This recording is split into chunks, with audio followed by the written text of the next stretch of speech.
नमस्कार, मी सारिका साळुंखे. S9च्या बातमीपत्रात आपलं स्वागत. राजकारणी लोकांची बदनामी करणाऱ्या गोलघुमट या पुस्तकावर बंदी आणावी अशी मागणी काँग्रेसचे नगरसेवक मनोज शिंदे यांनी केली आहे. ज्येष्ठ साहित्यिक डॉक्टर जयप्रकाश घुमटकर यांच्या गोलघुमट या पुस्तकाचा प्रकाशन सोहळा नुकताच गडकरी रंगायतांमध्ये पार पडला. यावेळी अनेक नामवंत मंडळी या ठिकाणी उपस्थित होती. या पुस्तकाला जरी त्यांनी आत्मचरित्र म्हटलं असलं तरी या राजकारणाविषयी बरेच उलटसुलट विचार मांडला असल्याचा आरोप काँग्रेसचे नगरसेवक मनोज शिंदे यांनी केला. राजकारणाने त्यांनी गेंड्याची कातडी, लोकांना मूर्ख बनवून पैसे कमवणे म्हणजे राजकारण अशी उलटसुलट टीका त्यांनी पुस्तकामध्ये केली असल्याचं मनोज शिंदे यांनी एका पत्रकार परिषदेअंतर्गत नमूद केलं आहे. ठाण्याच्या दृष्टीने ही लाजिरवाणी अशी बाब असून राजकारण्यांना एकत्र आणून या पुस्तकावर बंदी आणावी अशी मागणी नगरसेवक मनोज शिंदे यांनी केली आहे. अशी स्फोटक विधाने करून राजकारणी लोकांची बदनामी केली जाते. या संदर्भात शिंदे यांनी नौपाडा पोलीस स्थानकामध्ये गुन्हाही नोंदवला असून वरिष्ठांनी यामध्ये लक्ष घालावे अशी मागणी देखील त्यांनी केली आहे. मुळात गोलघुमट हे पुस्तक या ठिकाणी काढलेले ज्येष्ठ साहित्यिक जयप्रकाश घुमटकर आहेत. त्यांना या संदर्भामध्ये माहिती दिली होती की आपण ज्या प्रकारे राजकारण्या लोकांवर आपण लिहिलेलं आहे, काही काही गोष्टी अशा लिहिल्यात की त्यांचा कुठल्या प्रकारे निषेध करावा हेच मला कळत नाही. त्यांनी घेण्याच्या काही प्रकारचा प्रमाणे राजकारणी असतो, politician mean fool the people and earning power and money अशा प्रकारची वाच्यता केलेली आहे. या संदर्भामध्ये मी त्यांना भेटून सांगितलं की आपण आपले शब्द असे करून एक वेगळ्या प्रकारचं वळण ठाण्यामध्ये लावू नका. परंतु जेव्हा त्यांनी पुस्तक त्यांचे प्रिंटिंग घेऊन आलं त्यापेक्षा जास्त त्यांनी लिहिण्याचा प्रयत्न केला आहे. तर आमचं मनखर्ची करण्याचा प्रयत्न जर तुम्ही करत असाल तर आम्ही तो कधी केला नाही तुमचा मनखर्ची करण्याचा प्रयत्न. म्हणून मी काल या ठिकाणी गुन्हा नोंद करण्यासंदर्भामध्ये पत्र दिलं, परंतु त्यांनी त्या ठिकाणी मला कुठल्या प्रकारचा रिस्पॉन्स दिला नाही नौपाड्यांनी. मी या ठिकाणी कमिशनर साहेबांना देखील भेटणार आहे. सर्व पक्षाच्या नेत्यांना या संदर्भामध्ये भेटून एक चळवळ या ठिकाणी उभी करणार आहे की अशा प्रकारचं वेगळं वळण लावून स्वतःला या ठाण्यामध्ये किंवा महाराष्ट्रामध्ये मोठं म्हणून घेण्याचा, साहित्यिक म्हणून घेण्याचा मान तुम्ही घ्यायचा प्रयत्न करू नका. तुमचा प्रयत्न आम्ही करू देणार नाही हे देखील या ठिकाणी चेतावणी देतो. Sarika Salunkhe, S9 news, Thane. अत्यावश्यक औषधांवर करात वाढ केल्याने काँग्रेसच्या वतीने मुलुंड रेल्वे स्थानकाबाहेर केंद्र सरकारविरोधात तीव्र आंदोलन करण्यात आलं. अत्यावश्यक औषधांवर 20 ते 25% करामध्ये वाढ करण्यात आली आहे. त्यामुळे औषधांच्या किमती या वाढल्या असून ग्राहकांना याची कोणतीच पूर्वकल्पना दिली गेलेली नाही. 509 वेगवेगळ्या प्रकारच्या औषधांवर ही करवाढ सध्या लागू केली आहे. तर भाजपा सरकारच्या राज्यात वाढत असलेली भीषण महागाई, त्यात आता औषधांवरही वाढीव कर, त्यामुळे मुंबई काँग्रेस आणि ईशान्य मुंबई काँग्रेस जिल्हा कमिटीकडून या दरवाढीचा निषेध करण्यात आला. मुलुंड रेल्वे स्थानकाबाहेर या दरवाढीचा निषेध करण्याकरिता एक आंदोलन केले गेले. यावेळी या आंदोलनामध्ये मुलुंडमधील काँग्रेसचे युवा कार्यकर्ते मोठ्या संख्येने सहभागी झाले होते. अध्यक्ष राकेश शेट्टी यांच्या मार्गदर्शनाखाली हे आंदोलन करण्यात आले. 28 जनवरी को केंद्र की जो भाजपा भारतीय जनता पार्टी की सरकार है उसने ये जो 509 किस्म की अत्यावश्यक जीवन बचाने वाले लाइफ सेविंग ड्रग जिसको बोलते हैं उनके ऊपर इंपोर्ट ड्यूटी माफ़ थी. उस इंपोर्ट ड्यूटी को लादने का काम ये केंद्र की भारतीय जनता पार्टी और प्रधानमंत्री मोदी जी के मंत्रिमंडल ने किया है. आम आदमी को पहले ही वो दवाइयाँ बड़ी महंगी मिला करती थी, अभी उसमें 20 से 25% की बढ़ोतरी की गई है. मैं आपको बताना चाहता हूँ कि कैंसर, हेपेटाइटिस, ल्यूकेमिया ऐसी जो दुर्धर बीमारियां हैं उसके ऊपर 20 से % उसको महंगा करने का काम इस गरीब विरोधी मोदी सरकार ने किया है. और इसके बाद मैं आपको ये भी बताना चाहता हूँ कि ये सारी जो इंपोर्ट ड्यूटीज़ का लाभ है सारी विदेशी कंपनियों को मिलने वाला है. एक तरफ आप मेक इन इंडिया की बात करते हैं और विदेशी कंपनियों को, नोवार्टिस वगैरह जैसी कंपनियां हैं उनको आप आमदनी का एक ज़रिया बना देते हो.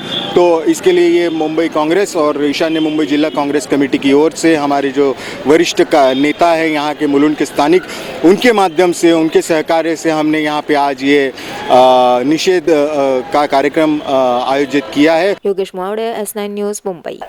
S9च्या बातमीपत्रात वेळ झाली अल्पशा विश्रांतीची.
अहो, आपण आपलं घर स्वच्छ सुंदर नीटनेटकं ठेवतो ना, मग आपण आपल्या शहराच्या बाबतीत उदासीन का? आपलं शहर स्वच्छ सुंदर आणि नीटनेटकं ठेवणं ही आपली जबाबदारी आहे, हो ना? मग उचला फोन आणि विना परवाना होर्डिंग्स बॅनर्स कुठे दिसले तर 1800-222-108 या टोल फ्री क्रमांकावर कळवा किंवा 7506946 या भ्रमणध्वनीद्वारे आपली तक्रार नोंदवा किंवा महापालिकेने तयार केलेल्या स्टार ग्रेड ॲप्लिकेशनद्वारे आपली तक्रार नोंदवा. त्याची दखल त्वरित घेतली जाईल. लक्षात घ्या, आपला छोटासा सहभाग आपलं शहर स्वच्छ सुंदर आणि नेटनेटकं बनवू शकतो. जसं आपलं घर तसं आपलं ठाणे शहर.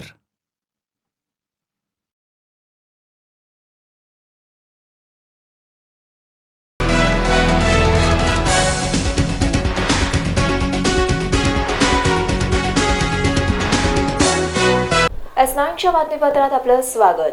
96वे अखिल भारतीय नाट्य संमेलन ठाण्यात होणार असून याकरिता दादोजी कोंडदेव स्टेडियम, मासुंदा तलाव, त्याचबरोबर गडकरी रंगायतन येथील सुशोभीकरणाचं काम हे अंतिम टप्प्यात आलंय. 96वे अखिल भारतीय मराठी नाट्य संमेलनातील मूळ कार्यक्रम उद्यापासून सुरू होणार आहे. दादोजी कोंडदेव स्टेडियम, गडकरी रंगायतन, मासुंदा तलाव, डॉक्टर काशीनाथ घाणेकर नाट्यगृह इत्यादी विविध ठिकाणी संमेलनाचे कार्यक्रम होणार आहेत.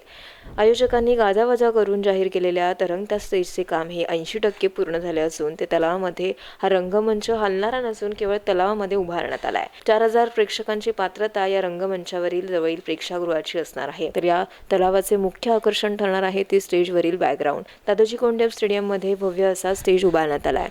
स्टेडियममध्ये उभारण्यात आलेल्या रंगमंचाच्या बॅकग्राऊंडला भारतरत्न डॉक्टर बाबासाहेब आंबेडकर आणि छत्रपती शिवाजी महाराजांची मूर्ती तसेच नाट्यकर्म्यांची शिल्प, नटराज मूर्ती, ठाण्यातील संस्कृती आणि नाट्य मुखवटे यांचा समावेश करण्यात आला आहे. गिरगाव चौपाटीवर घडलेला स्टेजबाबतचा अनुचित प्रकार लक्षात घेता सुरक्षेच्या दृष्टीने या ठिकाणी विशेष काळजी घेणार असल्याची माहिती आयोजकांनी दिली आहे. आपण फायबर ग्लास, प्लायवूड, काही प्रमाणात थर्माकोल या सगळ्यांच्या गोष्टीचा आपण वापर करू शकतो. मराठी ऑडिटोरियमची कपॅसिटी 5-6 हजार लोकांची आहे. स्टेजवरती एक मोठा कार्यक्रम होणार आहे शिवाजी महाराजांवरती. त्याच्यामध्ये मराठी 100 कलाकार असतील तर त्या कॅपॅसिटीचं स्टेज आहे.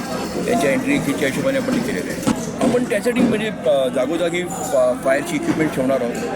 ग्राउंडमध्ये आपल्याकडे फायर ब्रिगेडचे बंब उभे राहणार आहेत. स्टेजवरती आपण समोरचा भाग आहे तिकडे प्लायवूड वगैरे मारून त्याची प्रिकॉशन घेणार आहे की जेणेकरून जी स्टेज खाली जी आग लागली ती स्टेजच्या खाली मी मुळात लाईट लावून घेणार आहे. तर जर काही किऑसिस झाले तर ते पटकन निदर्शन म्हणजे आग लागल्यानंतर ते कळलं असं नाही, त्याच्या आधीच ते निदर्शनं देतील. अशा प्रकारे प्रत्येक ठिकाणी आपण ती म्हणजे जो किऑस इथे घडला आहे त्याच्यावरनं एक बोध घेऊन ज्या ज्या प्रिकॉशन घेता येतील त्या आपण इकडे घेतो. जास्तीत जास्त प्लायवूडचा वापर करतो, स्टेजच्या समोर प्लायवूडचा वापर करतो म्हणजे तिथे पटकन आग पकडते. त्या सगळ्या आपण वापरतो. गडकरी रंगायतनमध्ये वारली पेंटिंगद्वारे भिंतींची सजावट करण्यात आली आहे. तर आकर्षक अशी रंगावली देखील रेखाटण्यात आली असून तालीमगृहातील कार्यालयातील कामही आता अंतिम टप्प्यामध्ये आल्याचं पाहावयास मिळालंय. Sarika Salunkhe, S9 news, Thane. आजपासून 12वीच्या परीक्षेस सुरुवात झाली असून मुंबईतून सुमारे 3,21,000 विद्यार्थी या परीक्षेला सामोरे जाणार आहेत.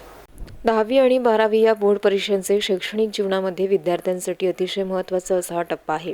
या परीक्षेसाठी सर्वत्र शाळांमध्ये परीक्षेचे सेंटर देखील देण्यात येतं.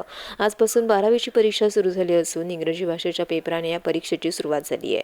तर परीक्षा केंद्रावर विद्यार्थ्यांसह पालकांची देखील आज गर्दी दिसून आली. हॉल तिकीट घेऊन बोर्डावर परीक्षा रूम शोधण्याकरिता विद्यार्थ्यांनी मोठ्या प्रमाणात गर्दी केली होती. तर कला, वाणिज्य, विज्ञान शाखेतील 12वी परीक्षा आजपासून सुरू होऊन ती 24 मार्चपर्यंत चालणार आहे.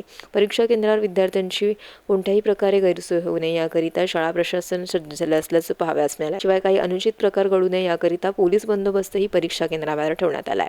Yogesh Muwawade, S9 news, Mumbai. S9च्या बातमीपत्रात इथेच थांबू. तोपर्यंत नमस्कार.